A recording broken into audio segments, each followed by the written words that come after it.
Cyber crime. पहले जो चोरियां होती थी उसमें चोर को आपका कोई सामान चुराने के लिए आप तक पहुंचना पड़ता था, या आपकी वो मूवेबल प्रॉपर्टी जिसको वो चुराना चाहता है उस तक उसे पहुंचना पड़ता था। लेकिन बदले ज़माने में जब से इंटरनेट की दुनिया बढ़ी है, दुनिया भर में इंटरनेट क्राइम और साइबर क्राइम भी बढ़ा है। साइबर क्राइम के अनेकों प्रकार है, लेकिन उसमें एक सबसे बड़ा जो प्रकार है वो साइबर ठगी है। साइबर टेक्नोलॉजी का यूज़ करते हुए लोगों को पैसे का नुकसान करना, उनके पैसे ठगी से ले लेना या पैसे ट्रांसफ़र कर देना या पैसे की चोरी होना, वो सब साइबर ठगी कहिए, साइबर फिशिंग कहिए, ये साइबर चीटिंग कहिए, ये सब आजकल बड़ा कॉमन हो गया है।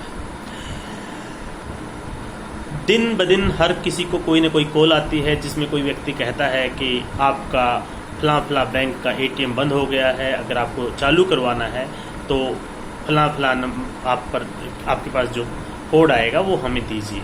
या इसी तरह से बहुत से और भी कॉल आते होंगे।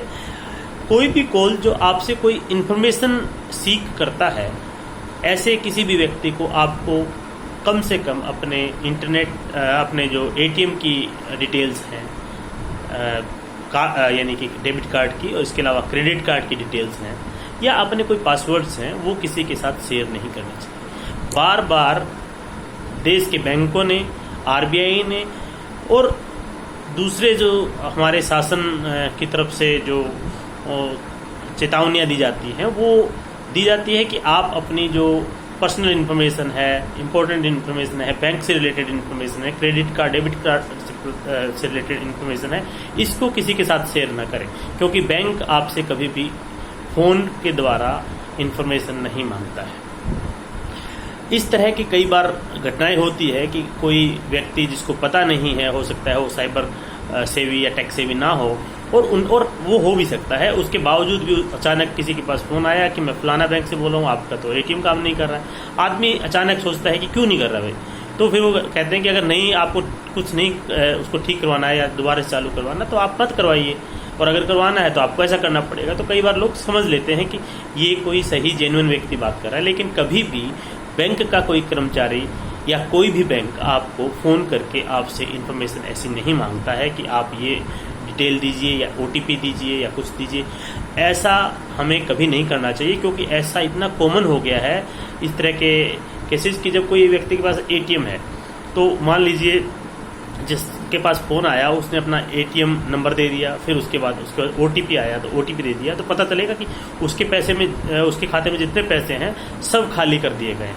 और एक बार जब आपका बैंक खाता खाली हो गया, बैंक के अकाउंट में आपको चपत लग गई, तो उसके बाद रिकवर करना बड़ा मुश्किल है। और ये आज के दिन क्या होता है कि बहुत से लोग ऐसे होते हैं जो ऐसे फर्जी जो फ़ोन नंबर होते हैं, सिम होते हैं, वो यूज़ करते हैं, फिर एक बार यूज़ करने के बाद फेंक देते हैं। इस तरह की बड़ी घटनाएं हुई हैं देश में और लोग परेशान बहुत हो जाते हैं। साइबर जो पुलिस है वो भी अपनी तरफ से पूरी हेल्प करने की कोशिश करती है, लेकिन देश में अभी साइबर पुलिस बहुत लिमिटेड है। टेक्निकल हेल्प, टेक्निकल जो एक्सपर्टीज चाहिए होती है उसके हिसाब से देश में साइबर थाने खुल रहे हैं, साइबर पुलिस जगह जगह एक्टिवेट हो रही है, लेकिन अभी भी उसकी संख्या भी कम है। और हम अगर खुद जागरूक रहेंगे तो साइबर पुलिस को हम क्यों तंग करेंगे और क्यों हमें उनकी ज़रूरत पड़ेगी। तो कोशिश हमारी ये रहे कि हम जागरूक रहें। अगर आपको साइबर कंप्लेन करनी होती है, ऑनलाइन कंप्लेन, तो साइबर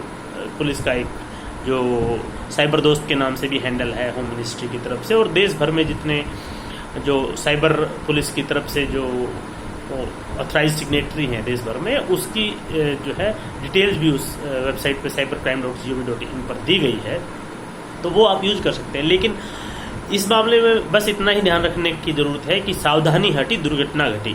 आप कोई भी सेंसिटिव, पर्सनल और बैंक से रिलेटेड, डेबिट कार्ड और क्रेडिट कार्ड से रिलेटेड कोई भी इन्फॉर्मेशन किसी के साथ शेयर ना करें। शेयर करेंगे तो फिर दुर्घटना आपके साथ घट सकती है, और दुर्घटना घटने के बाद पैसा रिकवर करना बड़ा मुश्किल होता है। इसमें आपको परेशानी, मानसिक परेशानी तो होती ही है, दूसरी परेशानियां भी होती हैं। आपका कमाई मतलब खून पसीने की कमाई से जो आप धन इकट्ठा करते हैं तो वो एक झटके में, एक क्लिक में आपके हाथों से निकल सकता है। इसलिए जागरूक रहें, सचेत रहें। नमस्कार।